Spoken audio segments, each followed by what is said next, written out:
Ever been in a conversation where your brain suddenly goes, Error 404, words not found?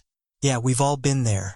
You're nodding, smiling, and inside you're screaming, what do I say next? Well, guess what? Today, I'm going to teach you how to never run out of things to say. And no, it's not about memorizing a bunch of random facts about penguins, unless you want to, of course. Let's dive in. First up, the golden rule of conversation. Ask questions. People love talking about themselves. Seriously, it's like their favorite hobby. So, instead of stressing about what to say next, just ask a question. For example, if someone says, I went to the beach last weekend, don't just say, cool. Ask, oh, what did you do there? Did you swim? Or were you more of a sandcastle architect? Boom. Instant conversation. And here's a pro tip. Ask open-ended questions. Instead of, did you have fun? Try, what was the best part of your trip? This keeps the conversation flowing like a river, not a leaky faucet. Now, once they've answered, don't just stand there like a statue. Relate to what they said and share something about yourself. Let's say they tell you about their beach trip, and you've also been to the beach. You could say, oh, I love the beach. Last time I went, I got sunburned so bad. I looked like a lobster. Do you have any sunscreen secrets? See what I did there?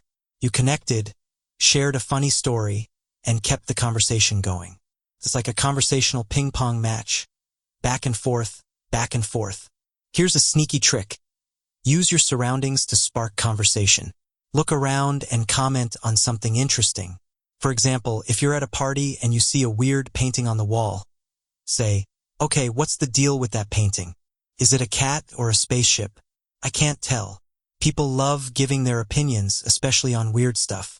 Plus, it's a great way to break the ice without sounding like you're reciting a script.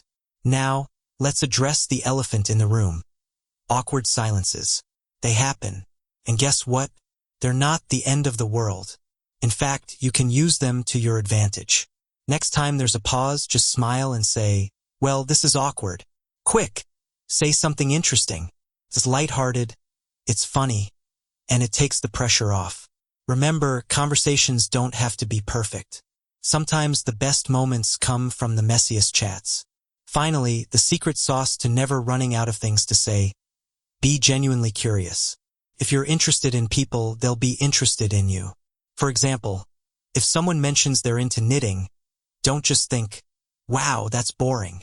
Instead, ask, how did you get into knitting? Do you make sweaters for your dog? Can you teach me? When you show curiosity, you unlock a treasure chest of conversation topics. Plus, you might learn something cool, like how to knit a scarf for your cat. Win-win.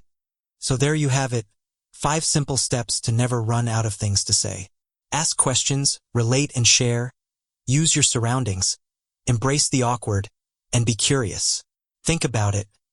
Every person you meet knows something you don't. Maybe it's a weird fact, a cool skill, or just a funny story about their grandma's obsession with garden gnomes. Your job is to find out what that is. Next time you're in a conversation, remember, it's not about being the most interesting person in the room. It's about making the other person feel interesting. And if all else fails, just talk about penguins. Did you know they propose to their mates with a pebble? Now that's a conversation starter. Loved these tips? Don't let the conversation end here. Hit that like button if you found this helpful, subscribe for more simple and fun life hacks, and drop a comment below telling me your go-to conversation starter. Let's keep the chat going. See you in the next video.